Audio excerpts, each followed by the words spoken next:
Yeah! Hi everyone, Ethan EP's Tano here, the internet's busiest music nerd, and it's time for an EPs of the year 2022 Best of Top 15 list! Yep, it's list week, going over those releases that dropped over the course of the past year that really wowed me and impressed me. And there were quite a few good EPs in the year of our Lord 2022, and going to list them all out here from 15 to my number 1, and they are all listed down below, so you can check them out for yourself. Starting off with 15, Flow, The Lead. You know, looking at this trio from the UK, they may seem a little industry. I get it.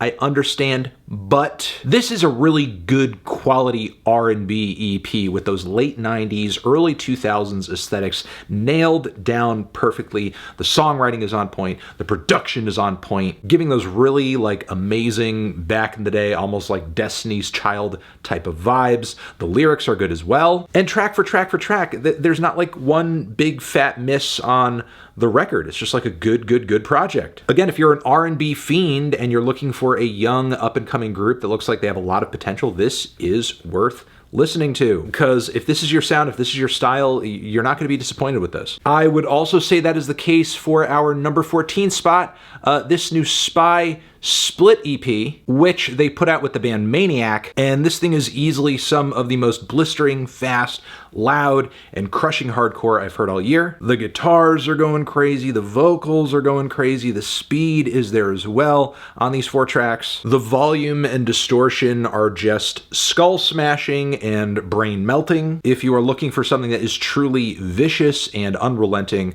the 2 tracks from SPI and 2 tracks from Maniac on this split are what you're going to want to listen to. And that is why it's at number 14. Number 13, we have the new Doechii EP, She, Her, and Black Bitch. Doechii is the newest, I still think, but in my opinion, at least the most exciting signee recently to Top Dog Entertainment, Kendrick's former label. Her versatility is on full display on the handful of tracks on this project. The way she seamlessly moves from like an R&B style cut to a very quirky rap banger to something more impressive and lyrical. She does all of it incredibly well. Pretty much every track on this thing is a standout.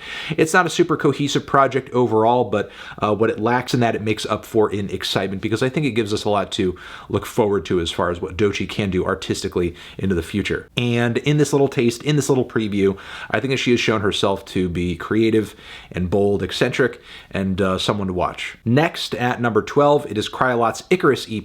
Cryolot being the musical pseudonym of Sarah Benito of Caro Benito fame, who's going on a bit of a solo outing on this one. And yeah, with this record, she comes together with a lot of interesting genre fusions with pop and comes through with some very forward-thinking music that conceptually is oriented around the story of Icarus, which is pretty cool. There's awesome lyrics and storytelling throughout this project. Even though it is on the shorter side with it being an EP, it still feels like a very satisfying and gratifying listen. And as far as a first solo outing attempting to, you know, kind of separate her own creative output from what she typically does in Caro, I would say this Icarus EP is a great and successful effort and makes me equally excited, not only for what Sarah continues to do with her band, but also what she continues to do on the side. So yeah, if you like your pop music sounding unique, conceptual, and looking toward the future, give this thing a shot. Number 11, it is DJ Premier's first contribution to Mass Appeal's Hip Hop 50 EP collection that I believe is still ongoing. This is volume 1. Basically, the idea behind this EP collection is that you have a different producer dedicated to each collection of songs, and they have 5 tracks, they produce 5 beats, they grab various artists to feature on them, and DJ Premier killed it on this first collection of tracks, honestly. Like, the features he chose are great, the beats are top notch. Not only do they bring back that classic primo 90s flavor, but they have that amazing modern punchiness to them. The Run the Jewels contribution is a must listen, the Joey Bad contribution is a must listen, the Remy Ma contribution is a must listen. So yeah, on this tiny little short little EP, some of the best rap tracks you're gonna hear of the year. Don't miss it. It's great. Let's move on to number 10. That is going to be this new Sebi of VVYELLOW EP. Sebi right now is quickly becoming one of my favorite little internet rappers. His synthetic hyper-futuristic beats meld with his little baby voice and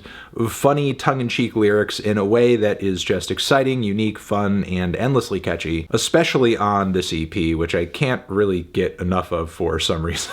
I know it sounds like a little out there, and it sounds kind of silly, and it sounds like the sort of thing that most people shouldn't be taking seriously, but after listening to multiple Sebi singles, projects, and a lot of what he's been putting out up until this point, I guarantee you, Sebi is real about, what he does. He is the real deal. If you're looking for a rap EP that sounds like its creator watches a lot of anime and is terminally online in the best way, you're gonna wanna listen to this. At number 9, we are going to give it to this Trog EP of Vomit Reborn. This is one of the nastiest, but also chunkiest and catchiest death metal releases that I've heard in 2022. Yeah, it's not super original or anything like that, but the riffs and drums and performances go the fuck off. The pacing and songwriting are great as well, because what the hell is worse than like death metal that gets old and stale and boring halfway through? Whatever the hell Trog is doing, it's working because it's keeping me on the edge of my seat from the front to the back of all these tracks. The vocals are gruesome as hell as well. The band isn't reinventing the wheel or anything. They're just coming at this very classic form with a lot of energy, a lot of oomph, a lot of chutzpah, and they're killing it doing it. And in such a way where I think anybody who is maybe death metal curious could listen to this collection of tracks and kind of get what the genre is essentially about here too. So there you go, number 9, Trog of Vomit Reborn. Check it out. At number 8 on our list, we are going to place the Fire-Toolz record, I Will Not Use Body's Eyes today. Probably the most hunky and robust EP on this list. Fire-Toolz continues to deliver these really radical fusions of metal and rock, experimental music, vapor wave and various vapor wave strains, MIDI stuff, ambient and drone, and sort of all throwing it together into this very futuristic, otherworldly soup. Some tracks on this thing are massively groovy, heavy, and catchy in their own way, while others are much more abstract and feel like you're being sucked through some kind of interdimensional portal. This project also has maybe one of the most accurate visual representations on its cover in terms of how the music sounds. Like, if I was existing in this 3D model here, I think this is exactly the soundtrack I would be hearing while being there. This thing is challenging, it's disorienting, but also very colorful and fun as well, and yeah, I think Fire-Toolz continues to be one of the most groundbreaking and interesting artists out there on the modern scene today. At number 7, it is G. Jones with Illusory Tracks. This short collection of solo cuts with a few collabs in the mix makes for some of the most exciting and colorful trap hybrids I've heard this year. Also some UK bass and some acid in the mix as well. This thing is groovy, it's huge, it's hard hitting, stuff that leans in a very powerful and in-your-face, almost EDM style direction, as some of the tracks on this record do. May not be for everybody, especially when we're talking about cuts like Rave, which to me are amazing. But if that is your vibe, or if you are curious about something that is kind of in that vein, in that style, but has some nuance to it, some finesse, is a little left field, then give this thing a spin, because it's really good. And G. Jones we're also going to be talking about more a little bit later in this video too. At number 6, it is the collaboration between Asian Glow and Weatherday, Weatherglow, which I talked about earlier this year on a recent EP Love video. I have also, reviewed Weatherday on the channel too. And yes, I was really impressed with how these two projects came together on this record to bring together elements of emo and singer-songwriter music and shoegaze and lo-fi and bedroom pop. And yeah, track for track, this thing is so well written, so well produced, so textured, so colorful. If you are into underground rock, if you're into lo-fi, if you're into the best of the best of what's going on in the Bandcamp scene at the moment, you are going to want to listen to this. Because right now, Weatherday is popping off, Asian Glow is popping off, and a project like this being as good as it is, to the point where I think it's actually better than a lot of the solo stuff from these respective artists. Man, the fans must be going crazy, and I think, this is certainly worth becoming a fan of if we're going to be hearing more quality stuff like this. Hopefully this is not the only time we hear these two crossing paths. Which is also the case for our number 5 spot, another collaboration with Asian Glow, but this time with Parannoul, which is a project that people have been going insane to get me to review and talk about. I've not been super crazy about the record that they dropped last year, but I do actually love what they've done with Asian Glow on this EP, especially on that closing multi-phased 15-minute song, which again is incredible. And just like that Weatherday EP that I was talking about, I feel like Parannoul and Asian Glow just kind of complement each other so well on this project. Coming together on these songs, you really kind of get the best of both worlds from each artist. Performances, great. The mixing, obviously more of a bedroom pop and lo-fi style, but still creative and rich and textured and colorful. There's also that kind of bittersweet melancholy vibe that,